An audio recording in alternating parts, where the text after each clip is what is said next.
Hello dear students, class 3 poem A Night in June which is composed by William Wordsworth.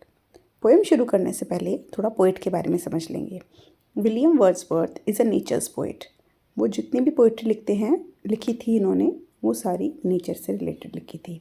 He has described the sun, the moon, the plants, the beautiful scenery. Okay, in this poem also he has given a brief description of a beautiful night in the month of June.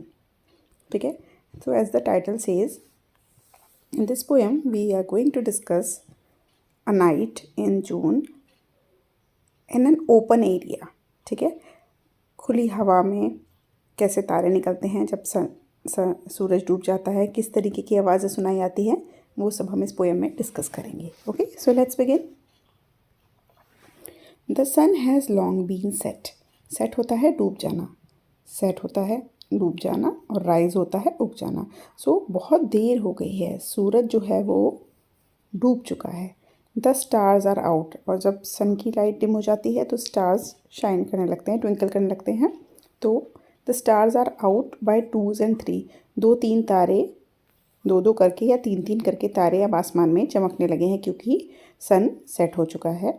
The little birds are piping yet. और जो छोटी छोटी चिड़ियाँ हैं वो अभी भी चहचहा रही हैं, चिरपिंग कर रही हैं, सिंग कर रही हैं. थोड़ी थोड़ी आवाज़ें अभी भी हैं. क्या होता है, शाम को सब पक्षी भी अपने घर लौट जाते हैं. तो शाम से लेकर रात तक सारे पक्षी अपने घर यानी कि ट्रीज़ तक पहुंच चुके होते हैं, लेकिन कुछ कुछ गुनगुनाने की, उनकी चहचहाने की आवाज़ें आती रहती हैं. Among the bushes and the trees. और जो लिटिल बर्ड्स हैं उनकी आवाज़ें कहाँ से आ रही हैं, बुशेस के पीछे से और ट्रीज़ पे से. अमंग माने ट्री, बुशेस के बीच में वो बैठे हैं और ट्रीज़ पे से उनकी अब तक आवाज़ें आ रही हैं. There is a cuckoo. वहाँ पर है एक कुकू. कुकू क्या होती है, कोयल. And 1 or 2 थ्रशेस. थ्रशेस होती हैं छोटी छोटी ब्राउन कलर की चिड़ियाँ, गुड़ैया बोलते हैं उन्हें हिंदी में. ठीक है, तो कुकू की आवाज़ है, 1-2 थ्रशेस की आवाज़ भी है. मतलब इस तरीके की कुछ आवाज़ें हैं. And a far off wind that thrashes. अब आप यहाँ पे ध्यान देंगे किस किस टाइप की साउंड्स आ रही है. एक तो कुकू की, 1-2 थ्रशेस की, फार ऑफ विंड दूर से चलती आ रही हवा की आवाज़, रशेस की, एक हवा की रसलिंग की आवाज़ होती है ना, तो वो आवाज़ भी सुनाई आ रही है. फार ऑफ माने दूर की चलती हुई विंड की, गर्मियों में हवा चलती है. And a sound of water that gushes. और वहाँ पर पानी बह रहा है तो उसकी गशिंग की आवाज़ भी आ रही है. ठीक है. And the Kuku sovereign cry. और कुकू की बहुत स्ट्रॉन्ग आवाज़ होती है. कोयल बराबर वाले खेत में बोलेगी ना तब भी आपके यहाँ पर बहुत अच्छी आवाज़ आएगी. कूं कूं करके वो जब आम के पेड़ों पे बोर आ जाता है तब वो बोलती है. पर्टिकुलरली गर्मियों के मौसम में ही बोलती है. कुकू पूरे सीज़न में उसकी आवाज़ नहीं आती है, पूरे साल भर उसकी आवाज़ नहीं आती है. पर्टिकुलरली समर में ही उसकी आवाज़ आती है. वो बहुत स्ट्रॉन्ग तीखी आवाज़ होती है, दूर तक उसकी ऑडिबिलिटी होती है. तो वो बोल रहा है the Kuku sovereign cry फिल्स the hollow of the sky. और आसमान में जितनी भी जगह है, हॉलो है, वो सब इन आवाज़ों से गूंज उठा है. ठीक है, तो क्या कह रहे हैं, रात हो चुकी है, सब पक्षी अपने घर लौट चुके हैं, बहुत देर हो चुकी है सूरज को डूबे हुए.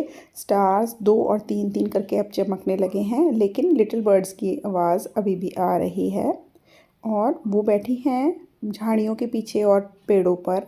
और वहाँ पर कुकू है, वहाँ पे 1-2 थ्रशेस हैं, और दूर से बहती हुई हवा की आवाज़, उसके साथ मिक्स हो रही है वाटर की गशिंग की आवाज़. और कुकू की बहुत स्ट्रॉन्ग तेज़ तीखी आवाज़ सुनाई पड़ रही है. इन सब आवाज़ों से मिलके आकाश गूंज उठा है. आकाश की जो खालीपन है वो सब गूंज उठा है. क्योंकि आकाश में खालीपन क्यों, क्योंकि चिड़िया तो अब है नहीं, चिड़िया तो अब सब जा चुकी हैं बुशेस में और ट्रीज़ में. तो आकाश खाली है और उसमें गूंज रही हैं कुकू की ये आवाज़ें और पानी की और थ्रशेस की आवाज़ें. ठीक है. और मैं आपको एक बात बताना चाहूँगी यहाँ पर, ये पोएम इतनी नहीं है, ये पोएम इससे भी बड़ी है, लेकिन आपके स्टैंडर्ड को देखते हुए इतना ही पार्ट हमारी बुक में प्रिंटेड है. ठीक है, अब डिस्कस कर लेते हैं इसमें rhyming words. Set, yet, threes, trees, ये पेयर बनाते जाना आप। थ्रशेस, गशेस, रशेस भी इसमें आप डाल सकते हो। Cry and sky. जो रशेस है ना उसका यहाँ पे दिया हुआ था, पर ये अब आगे प्रिंट ही नहीं है, इसलिए these are the rhyming words of the poem. And who is the poet? William Wordsworth. याद रखिएगा, he is a nature's poet. आगे चलेंगे, डिस्कस करते हैं इसकी book exercises. Complete the summary of the poem in your own words. The sun has set and there are stars in the sky. The poet can still hear the birds piping, piping. He hears a cuckoo, cuckoo, and a few thrushes singing among the bushes. He can also hear other sounds such as the rushing of the wind and the gushing of the water. Full stop. Fine. आगे चलेंगे, बहुत ही interesting exercise है, play with words. कुछ animals हैं, उनके movement से उनकी sound को मैच करना है। सबसे पहले दिया है टाइगर। टाइगर पाउंस करता है और उसकी आवाज़ होती है रोअरिंग। ओके, नेक्स्ट बर्ड हमें दी है डक, जिसकी मूवमेंट को वेडल कहते हैं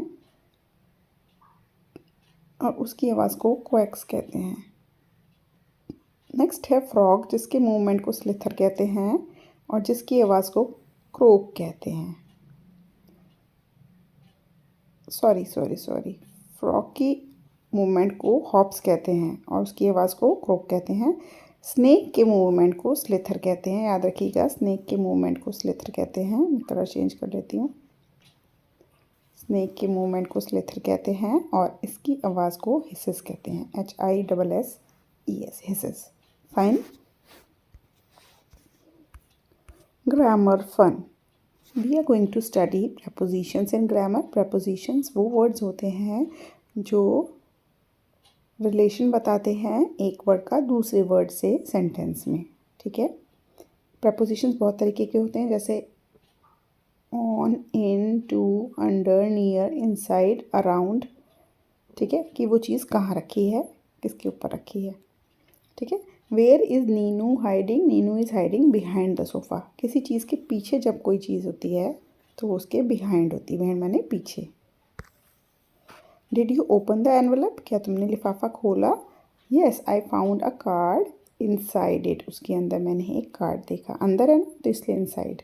where is the elephant standing? जब दो चीज़ों के बीच की बात होती है तो उसमें बिटवीन लिखते हैं। It is standing between two trees. What did Papa do when it began to rain? He held an umbrella over my head. Over माने सर के ऊपर, ठीक है। आगे चलेंगे, the exercise. Circle the correct preposition within the brackets. Amir was playing with a ball on the road. The ball rolled away and stopped beside lamp post. Beside माने lamp post के पीछे। An old woman was standing near the lamppost. She picked up the ball and walked towards Amir. Amir, don't play on the road. Where do you live? She asked. In that block of flats, ma'am. Amir replied, pointing towards a tall building. Then you should play in the park there. It is not safe to play here. ठीक है। सो इसी के साथ book exercises complete होती हैं। Video helpful रही तो Thums up कर देंगे, फ्रेंड्स के साथ भी शेयर करेंगे। Bye bye.